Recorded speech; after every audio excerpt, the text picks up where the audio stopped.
Браце, чаму прыйшоў ты сюды, прыпадаючы да святога прастолу і да гэтай святой браціі? Прагнучы жыцця манаскага, у якім спадзяюся прыйсці да збаўлення, чакаю пачаць выпрабаванні ў ордэне святога Базыля Вялікага, найпачэсны ойча. Сапраўды добрую і благословенную справу ты абраў, але ці выканаеш яе, добрыя справы працаю спасцігаюцца і цярплівасцю давяршаюцца.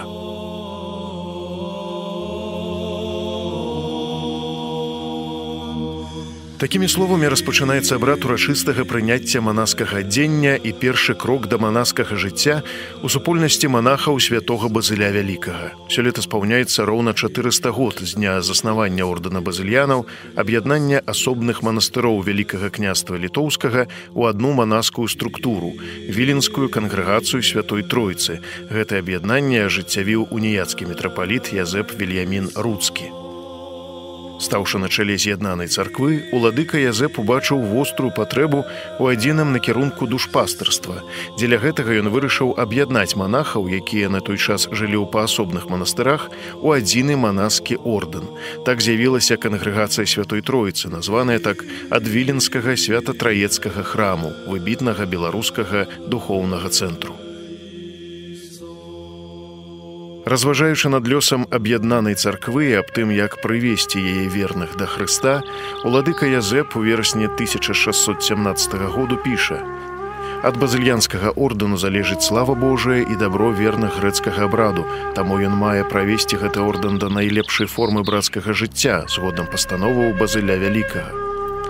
Вынікам шматгадовай аналітычнай працы мітрапаліта Язэпа стаўся рукапіс правілаў манаскага жыцця, у якім дэталёва вызначалася структура новага базыльянскага ордэна, яго мэты і характар дзейнасці. На скліканай мітрапалітам Язэпам у 1617 годзе капітуле ў Навагарадовічах каля Наваградка выпрацоўваюцца правілы новага ордэна базыльянаў, якія і былі прадстаўленыя апостальскай сталіцы на зацвярджэнне. Одним з самых галоўных дзеянняў мітрапаліта Язэпа было тое, што ён заснаваў ордэн базыльянаў. Самае рэвалюцыйнае было тое, што упершыню аддзельныя манастыры, якія даўней падпарадкоўваліся розным біскупам, яны сабраліся в одну кангрэгацыю. Заснавалі такі саюз манастыроў, які пачаў мець агульную мэту, агульны устав, які пачаў сам сабою кіравацца. Гэта было рэвалюцыйна для таго часу, для ўсходняй царквы. І таксама дало вялікі плён, што монахі змаглі каардынаваць свае дзеянні, распаўсюджванне слова Божага, ідэі еднасці. Гэта вялікае дасягненне мітрапаліта Язэпа.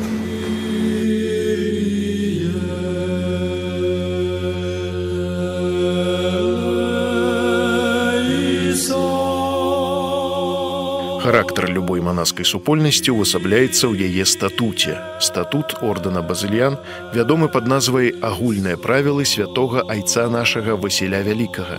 Сам Язэп Руцкі адзначаў, што прыстасоўваў правілы айца ўсходняга манаства да сучасных рэаліяў, паколькі трэба нам духоўна апекавацца не толькі аб сабе, але і аб свецкіх, для чаго мы мусім напісаць некаторыя рэгулы, якія не былі патрэбныя на той час, а зараз неабходныя, аднак і ў гэтым ад навукі святога айца не адступаючы. Такім чынам мітрапаліт пераасэнсаваў і прыстасаваў манаскі ідэал 4 стагоддзя да патрэбаў новага часу. Першая глава статута прысвечаная мэце манаскага жыцця. Быць дасканалым чалавекам у любові да Бога альбо прыпадобніцца Богу ў любові, у якой самому трэба практыкавацца ўсё жыццё малітвай і працай, а таксама блізкіх да яе прыцягваць як словам, так і працай. Такім чынам, галоўная ўвага пачала надавацца не толькі сузіральнай працы і аскезе ў манаскім жыцці, але таксама актыўнай душпастырскай дзейнасці, якая, у сваю чаргу, патрабавала глыбокай адукацыі манахаў.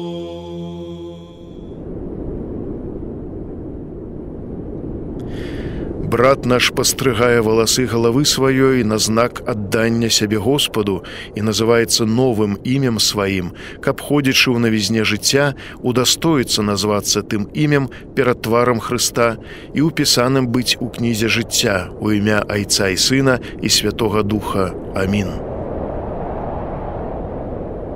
До того, як почали з'являться перші базиліанські школи, на території Білорусі вже було шмат школ різних. Єзуїтські, перед гэтым кальвінські школи, інших реформатських плиняў, які ўжо прынеслі сюды новы ўзровень, новы спосаб адукавання. Базыльяне тут былі не першымі, але на самой справе яны былі тымі, хто быў адным з вырашальных для пазнейшых лёсаў.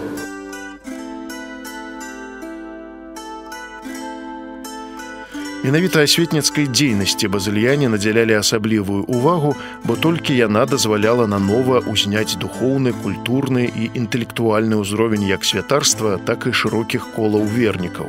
Сістэма адукацыі ў базыльянскіх школах ахоплівала шырокі дыяпазон навук. Тут выкладаліся тэалагічныя навукі, фізіка, матэматыка, астраномія, а таксама старажытныя сучасныя мовы. Па волі Божай і дзякуючы дыпламатычнаму таленту Язэпа Руцкага, асветніцкая дзейнасць базыльянскага ордэна сустрэла разуменне і падтрымку як з боку царкоўных уладаў, так і з боку уладаў Рэчы Паспалітай. Так, напрыклад, у грамаце Жыгімонта III Вазы дазвалялася інакам рускім рэгулы святога Васілія, чые школы ў панстве нашым зафундаваныя, каб у тых школах вучыце ўсіх навуцы языком грэцкім, лацінскім, славянскім, рускім і польскім і ўсякіх правоў, вольнасцяў і прывілеяў такім школам зажываць. У 1617 годзе ў Менску пры манастыры Святога Духа базыльяне адкрылі духоўную семінарыю. Таксама яны заснавалі семінарыю з навіцыятам у Вільні пры Троіцкім манастыры і школу для шляхецкіх і гарадскіх дзяцей у Наваградку. Для вучобы ў базыльянскіх школах не існавала рэлігійных перашкод. Сюды дапускаліся вучні розных веравызнанняў, а сам ордэн базыльянаў з цягам часу атрымаў статус адукацыйнага ордэна.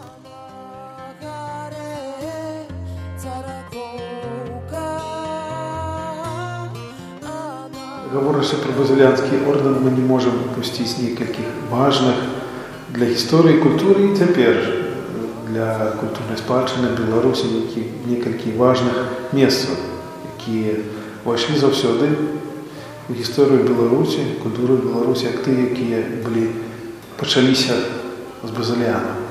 Гэта, канечне, Жыровічы, Жыровіцкі манастыр. Ёсць розныя спрэчкі наконт таго, ці быў манастыр да таго у Жыровічах, як туды прыйшоў Язафат Кунцэвіч, але на самой справе святы Язафат Кунцэвіч быў тым, хто сапраўды аднавіў гэты манастыр, калі ён сапраўды быў, хаця няма такіх сведчанняў. Тым, хто зрабіў манастыр у Жыровічах і ікону Маці Божай Жыровіцкай вядомай на ўсёй тэрыторыі Беларусі.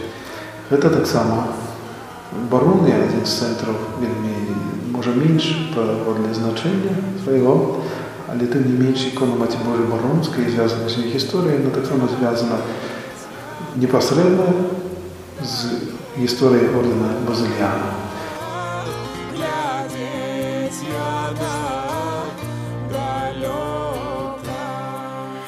Адным з найважнейшых кірункаў дзейнасці базыльянскага ордэну была пабудова храмаў і заснавання манастыроў, якія сталіся грунтам і фундаментам аб'яднанай царквы. Так Язэп Руцкі і Язафат Кунцэвіч схілілі багатага шляхціца Рыгора Трызну і яго жонку Рэгіну да пабудовы ў Быціні мужчынскага уніяцкага манастыра. Гэты манастыр быў закладзены ў 1607 годзе. Першым настаяцелем манастыра стаў Язафат Кунцэвіч. Дзякуючы намаганням Язэпа Руцкага і Язафата Кунцэвіча у 1613 годзе быў закладзены уніяцкі манастыр у Жыровічах, які з часам стаўся выбітным асяродкам хрысціянскай культуры Вялікага княства Літоўскага. Сродкі на пабудову жыровіцкай абіцелі Язэпу Руцкаму і Язафату Кунцэвічу ахвяраваў смаленскі кашталян Ян Мялешка. На ўшанаванне мітрапаліта Язэпа і святамучніка Язафата базыльянскія святыні штогод наведваюць грэка-каталіцкія пілігрымы.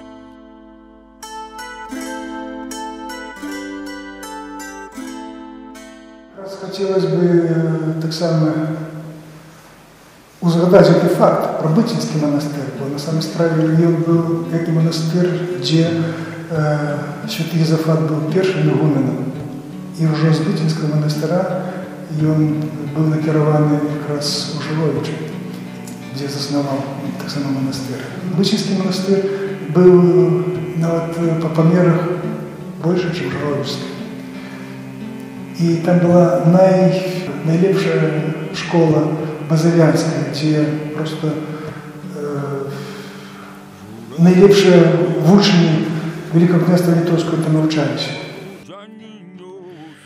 На беларускіх землях у розныя часы існавала каля 55 базыльянскіх мужчынскіх і жаночых манастыроў, сярод якіх буйнейшыя гэта Свята-Траецкі манастыр у Вільні, манастыры ў Полацку і Жыровічах, Мінску, Віцебску, Барунах, Быцені, Антополі і іншых месцах, якія сталіся асяродкамі духоўнага і культурнага росквіту нашай бацькаўшчыны. З гэтых месцаў паходзяць шматлікія славутыя ураджэнцы Беларусі, выхаванцы базыльянаў, пісьменнік Ходзька, паэт, выдавец і перакладчык Адынец, архіепіскап Полацкі Булгак і шматлікія іншыя.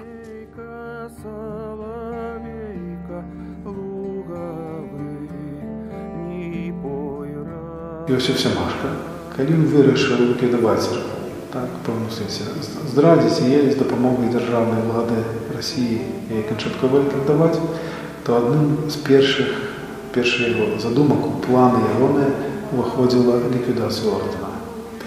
Як шмат, бо він ведав, так само це признавали шмат, які відомі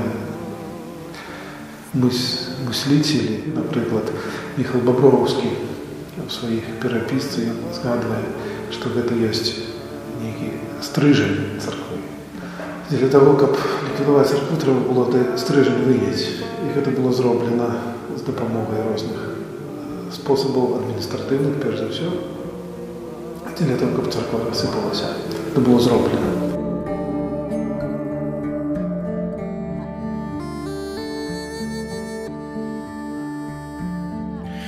Ордэн айцоў-базыльянаў стаўся стрыжнем уніяцкай царквы нашага народу. Сведчанне беларускіх іерархаў мітрапаліта Язэпа і полацкага архіпастара Язафата стала падмуркам вернасці Хрысту для ўсіх наступных пакаленняў базыльянаў. Шматлікія плады гэтай вернасці прынеслі яны ў розныя часы, і першым такі плод прынёс святы Язафат Кунцевіч. Са знішчэннем ордэну на доўгі час была знішчана і сама царква. І хаця сёння беларуская грэка-каталіцкая супольнасць паступова адраджаецца, ордэн базыльянаў, закладзены 400 год таму на землях Наваградчыны, усё яшчэ не прысутны на беларускіх землях, аднак ён паспяхова развіваецца і дзейнічае на тэрыторыі іншых краін. Можа, калісьці, дасць Бог, і манахі ордэну базыльянаў ізноў будуць маліцца за свой беларускі народ, а пакуль плады базыльянскага служэння абоймаюць усе кантыненты. Святло, якое заззяла на беларускай зямлі, ахапіла шматлікія народы. Трэба і была,